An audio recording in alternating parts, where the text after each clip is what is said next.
beri nama pedang ini Naga Puspa. Selamatkan dia. Jangan sampai jatuh ke tangan pendekar berwatak jahat.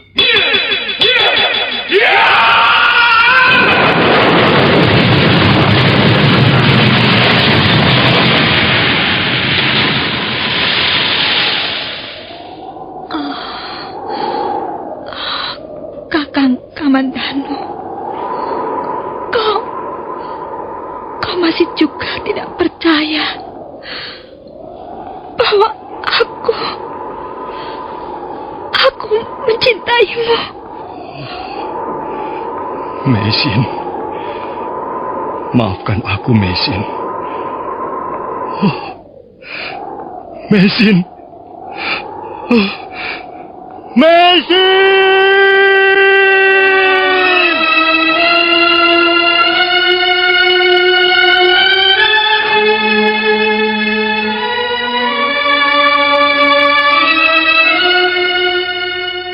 Tutur Tinula.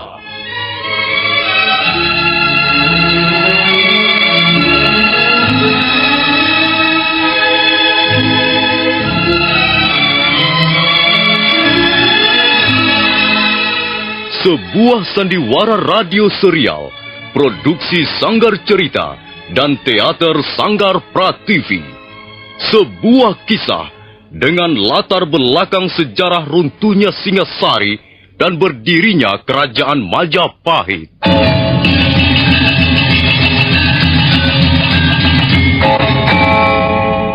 Sandiwara ini didukung oleh pemain-pemain radio yang sudah ternama. Ferry Fadli, Ivone Rose, dan Eli Ermawati.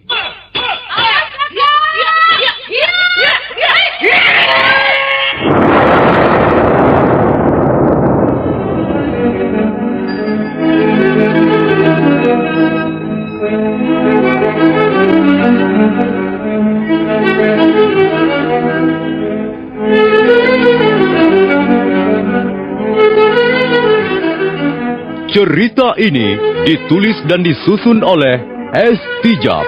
Teknik dan montase dikerjakan oleh Rudi Tinangon dan Joko SP. Sutradara Y. Rudi Wartono. Kali ini mengetengahkan episode ketiga dengan judul Daun-Daun Bersemi Lagi.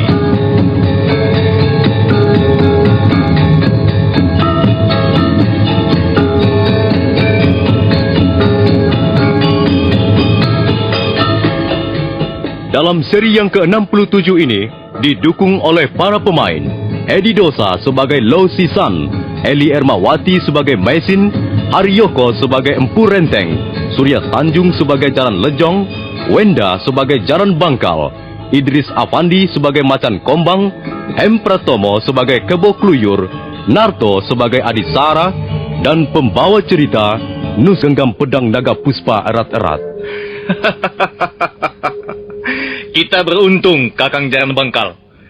Kitalah yang beruntung, karena akhirnya kita yang berhasil menemukan pelarian orang asing itu. Hati-hati, Adi Jaran Bangkal. Mungkin yang seorang lagi bersembunyi tidak jauh dari tempat ini, dan kita bisa masuk perangkapnya. Hei, di mana temanmu yang laki-laki itu? Temanmu atau suamimu dia itu? Di mana dia? Mau apa kalian mencari Lau suamiku? Kalau kalian mau menangkap aku, silakan. Berani juga wanita asing ini, Kakang. Dia menantang untuk kita tangkap. Mungkin dia sudah tidak cinta lagi pada suaminya. Karena itu ingin kita tangkap Adi Jaran Lejong. Otak kalian kotor berdebu. Bagaimana kalian bisa menjadi pendekar sejati dengan otak sekotor moncong babi hutan? Berdebah. Kau berani sekali mengumpat kami sekasar itu. Apa kau tidak menyadari bahwa nasibmu sekarang berada di tangan kami? Ayo, menyerah saja. Menyerah dan mari ikut kami. Kalau kau menyerah, berarti kau bersikap manis pada kami. Dan hal itu tentu saja sangat menyenangkan karena pekerjaan kami bertambah ringan. Hayo, menyerah saja. Dan mari kami bawa menghadap Tuan Kebo Mundarang di Kediri. Percayalah, kau tidak akan diapa-apakan. Aku tidak akan menyerah. Sekalipun aku seorang wanita. Ayo, majulah kalian berdua. Kalian baru kuizinkan membawaku ke Kediri kalau aku sudah terkapar menjadi mayat. Jadi kau memilih cara seperti itu, ha? Sayang sekali. Mengapa kami harus memperlakukan seorang wanita lembut seperti kau dengan kasar? Ayo, Adicaran Lejong. Baik. Nanti keburu pagi. Cepat kita bereskan saja wanita ini sekarang juga. Baik, Kakang. Jaran Lejong dan Jaran Bangkal segera mempersiapkan jurus-jurus untuk mengawali penyerangan. Tapi mereka tergagap ketika Mesin melompat mundur dan...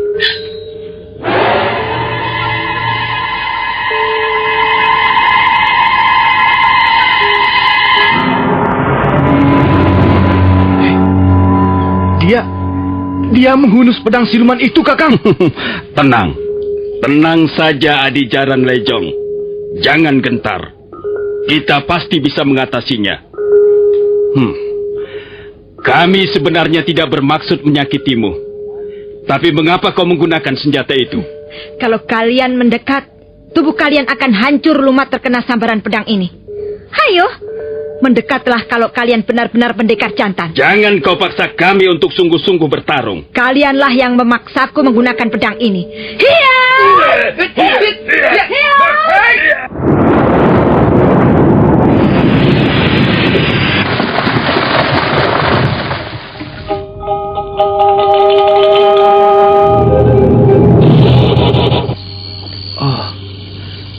Aku seperti mendengar suara ledakan keras dari arah sana datangnya. Dan sepertinya suara ledakan pedang naga puspa.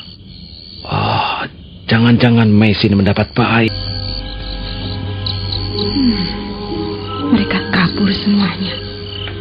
Mereka tak berani menghadapi pedang pusaka ini. Dasar pendekar berwatak pengecut. Pedang ini... mengapa seperti lengket di telapak tanganku?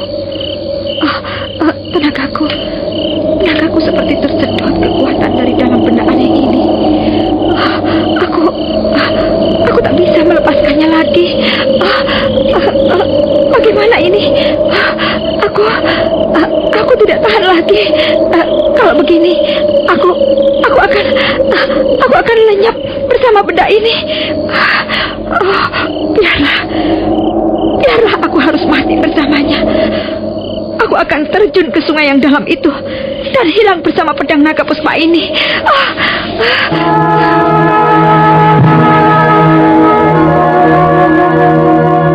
Arus kekuatan yang menghisap tenaganya. Pada saat itu, fajar pagi telah datang dan Mesin sudah berhasil mencapai tebing sungai yang cukup tinggi dan curam. Sesaat dia menatap ke bawah, ke arah pusaran air yang deras yang seolah-olah melambai-lambai ke arahnya. Tapi pada saat yang sangat menegangkan itu, pendekar Lau muncul dan berlarian mendekati tebing. Mesin! Jangan, Mesin! Jangan mendekati aku, lah. Mesin istriku. Apa yang akan kau lakukan, Mei? Biarlah aku mati terseret arus di bawah sana bersama pedang ini, loh. Biarlah aku menjadi korban senjata pusaka ini. Jangan, Mesin. Jangan lakukan itu, Mei. Aku tidak tahan lagi, loh. Tak tahan lagi. Mei. Loh. Mesin!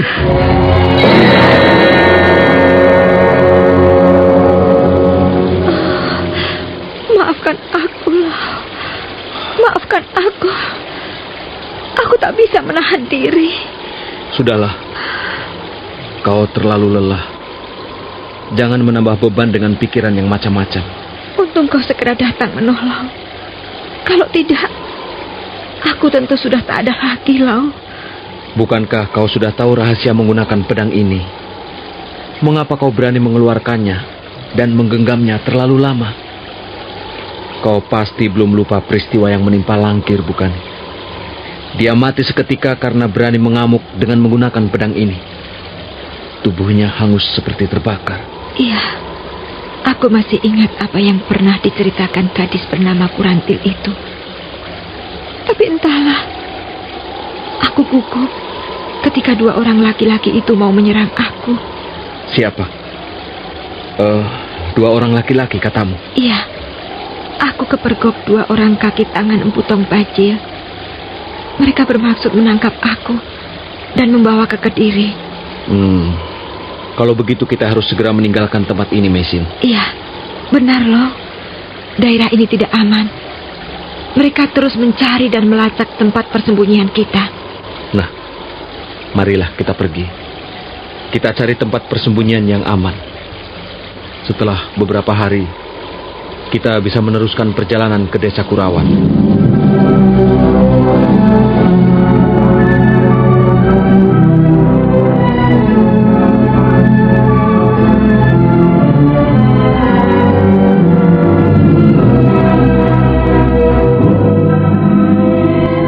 Pendekar Lau dan Maisin meninggalkan tebing sungai yang merupakan anak sungai Kali Berantas.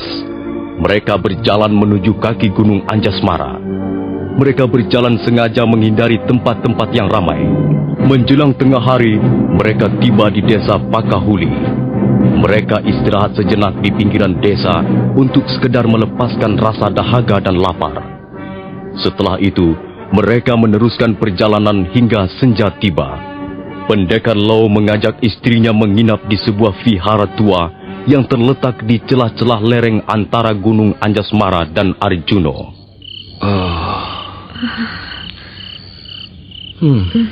Tempat ini cukup aman untuk bermalam. Sepertinya daerah ini tidak pernah dijamah manusia lagi. Iya, tapi udara di sini sangat dingin. Oh, lihatlah, tanganku sampai berkerut karena menahan dingin. Kasihan kau, istriku. Kau harus ikut menderita bersamaku. Aku sudah menyadarinya, loh. Kau benar. Apa yang kita alami, kapan dan dimanapun kita berada, sebenarnya bukanlah wewenang kita. Semua ini sudah menjadi kehendak sang nasib yang selalu akan menyertai kemana kita menginjakkan kaki. Syukurlah kalau kau sudah mengerti. Hanya kadang-kadang aku merasa kasihan dan iba melihat keadaanmu.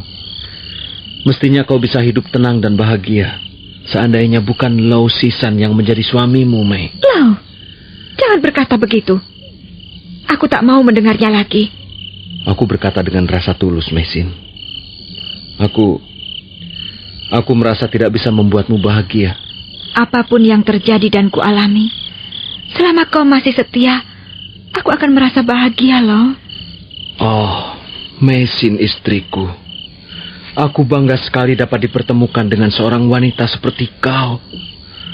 Aku tidak akan menyesal seumur hidupku, Mesin. Aku pun tak akan menyesal seumur hidupku, loh. Ada apa, loh? Mengapa kau memandangku terus? Apakah ada yang aneh dalam wajahku? Kau kelihatan amat cantik malam ini. Ah, kau macam-macam saja. Rambutku kusut, dan sudah sejak kemarin aku belum membersihkan badan. Bagaimana kau katakan aku cantik? Tapi sungguh, Mesin, kau nampak cantik seperti pengantin yang duduk di atas pelaminan. Kau cantik bagaikan patung Dewi Kwan Im. Sudahlah, jangan memuji, loh. Nanti aku besar kepala. Mesin, aku juga merasa dingin sekarang ini. Kau agak merapat ke sini, loh. Di situ anginnya terlalu besar, dan angin itu membawa kabut tipis yang mengandung uap air. Iya. Makanya dingin sekali. Nah, di sini memang lebih hangat. Loh, peluklah aku, loh. Mei. Mengapa kau menjadi canggung dengan istrimu sendiri? Biasanya kau selalu memeluk aku bila kita sedang duduk berdua di serambi rumah kita. Entahlah, Mesin. Mungkin karena peristiwa-peristiwa yang menegangkan selama ini, ya, membuatku menjadi canggung. Memang sudah lama juga kita tidak duduk seperti ini. Rasanya kita kembali lagi ke tanah leluhur. Jangan katakan hal itu, loh.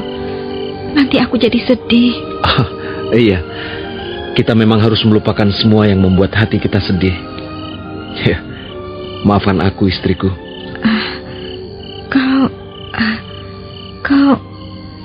Mengapa kau belum juga tidur, Lo? Apa belum mengantuk? Apakah kau sudah mengantuk? Tidurlah kalau sudah mengantuk. Besok kita teruskan perjalanan. Aku dingin, Lo. Aku mau tidur sambil memelukmu. Iya. Mari. Tidurlah, Mesin. Aku akan menjagamu.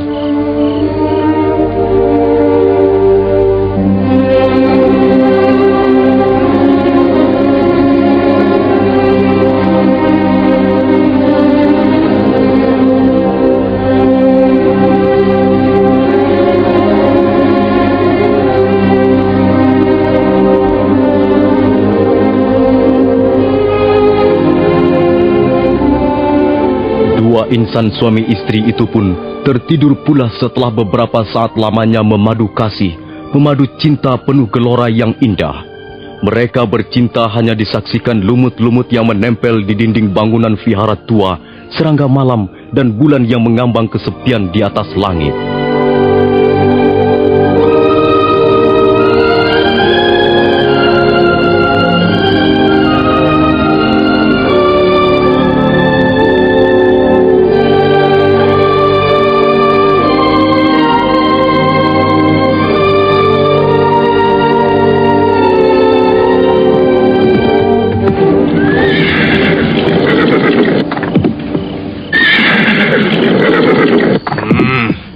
Kemana larinya dua orang asing itu? Mereka lenyap seperti ditelan bumi. Apakah merupakan keharusan untuk menangkap mereka, Tuan Renteng? Iya, itu merupakan keharusan. Itu perintah langsung dari Tuan Kebo Mundarang selaku penanggung jawab atas nama keamanan pemerintah Kediri. Tuan, apakah mungkin ada yang berani menolong mereka? Maksud saya ada seorang warga desa yang berani menyembunyikan mereka di rumahnya, Tuan. Ya, bisa saja itu terjadi. Oleh karena itu, kita harus tekun melacak dan mengamati suasana di sekitar kita. Ya, sebenarnya yang kita khawatirkan adalah kalau mereka itu ternyata mata-mata yang disusupkan oleh pihak musuh. Seperti kalian ketahui, sampai saat ini, pemerintah Kediri masih terus mengadakan gerakan pembersihan. Sisa-sisa kaki tangan Prabu Kertanegara belum seluruhnya bisa dibasmi. Dan mereka masih mengharapkan suatu ketika dia Sang Ramawijaya akan tampil kembali untuk memimpin pemberontakan balasan. Nah, oleh karena itu, Sang Prabu Jayakatwang sangat mengharapkan bantuan para pendekar seperti kalian untuk mengkokohkan kekuasaan dan memantapkan ketertiban dan keamanan umum. Apakah sampai sekarang masih belum diketahui di mana tempat persembunyian dia Sang Ramawijaya itu? Belum diketahui secara pasti. Dulu mereka pernah digerebek dan lenyap di desa Kudadu. Lalu sampai sekarang tidak terdengar lagi beritanya. Tapi pemerintah Kediri masih terus mencurigainya dan menganggap dia Sang Ramawijaya sebagai musuh bayangan. Menghadapi musuh seperti itu jauh lebih berat, Tuan. Iya, jelas. Bahaya itu tidak nampak, tapi terasa. Kalau kita lengah dan tidak waspada, bahaya seperti itu bisa langsung muncul dan mengancam sendi-sendi kekuasaan pemerintah. Dan kalau hal ini sampai terjadi, berarti perang besar akan menyusul sebagai akibatnya. Bagaimana menurut pendapat Tuan tentang perempuan liar yang mengaku bernama Sakawuni, ya? Yang jelas, dia memusuhi pemerintah lama. Dan itu merupakan jaminan bahwa dia tidak bakal berkhianat terhadap kelompok kita. Tuan Kebo Mundarang memang cukup jeli. Orang-orang seperti itulah yang perlu dicari dan dimanfaatkan kepandaiannya. Dia harus berkemampuan tinggi, tangguh, dan ulet. Tapi dia juga harus mempunyai alasan yang kuat untuk bergabung dengan kita. Mengapa kau tanyakan hal itu, Macan Kombang? Apakah kau masih penasaran? Oh, tidak, Tuan Renteng. Kalian tidak perlu kecil hati. Karena tidak terpilih menjadi salah satu di antara 4 besar. Kalian mempunyai kepandaian, dan kalian bisa menggunakannya untuk membantu pemerintah Kediri. Oh, Tuan Renteng. Saya melihat sekilas ada 2 orang berlari-lari kecil menyeberangi lembah di depan itu. Sepertinya seorang laki-laki dan seorang wanita. Ya. Jangan-jangan mereka 2 orang asing itu. Mereka seperti buru-buru dan bayangannya segera lenyap di balik gundukan bukit batu itu, Tuan. Baik. Sekarang begini. Kau, Kebo Kluyur, Macan Kombang, dan Adisara. Ya. Kalian bertiga mengejar 2 orang itu melewati jalan setapak ini. Dan aku akan menggunakan jalan yang lain. Baik, Tuan.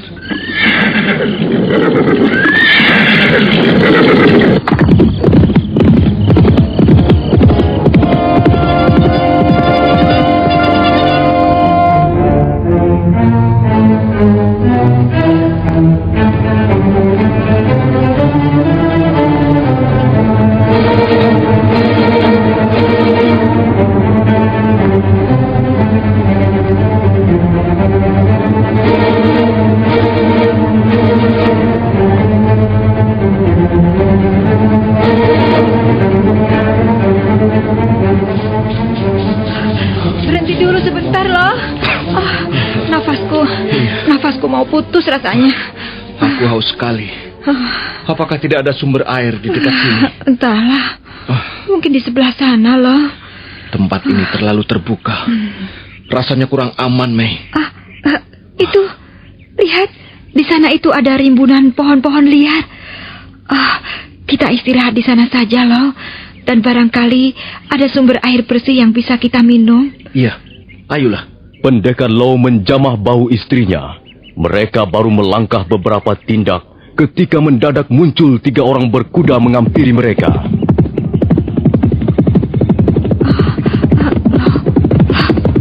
Ada orang-orang. Tenang saja, Mei. Jangan gugup. Benar juga dugaan kita. Lihat, bukankah mereka ini orang-orang yang kita cari itu? Tenang, Maisin.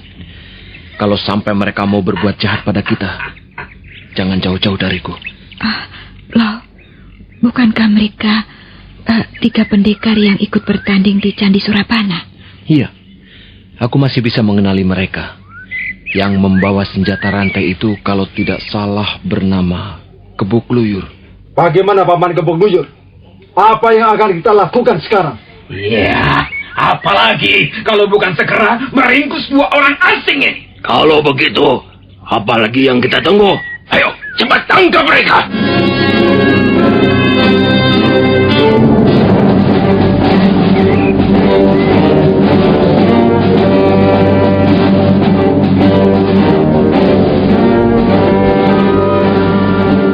Kebo Kluyur, Macan Kombang dan Adisara segera mengambil ancang-ancang untuk mengadakan penyergapan. Pendekar Lau dan Maisin berdiri berapat dan agaknya mereka telah siap bertarung mati-matian. Kami tahu siapa kalian. Dan kami juga tahu apa maksud kalian mengepung kami. Ayo, tangkaplah. Tangkaplah kami.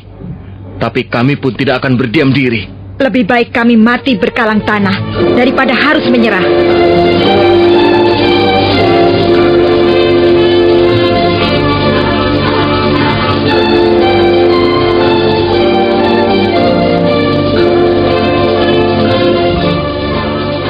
Nah, para pendengar sekalian, bagaimana kisah selanjutnya? Apakah akhirnya pendekar Lau dan Maisin harus tertangkap dan dibawa ke Kediri sebagai tawanan? Silakan mengikuti seri berikutnya. Sampai jumpa.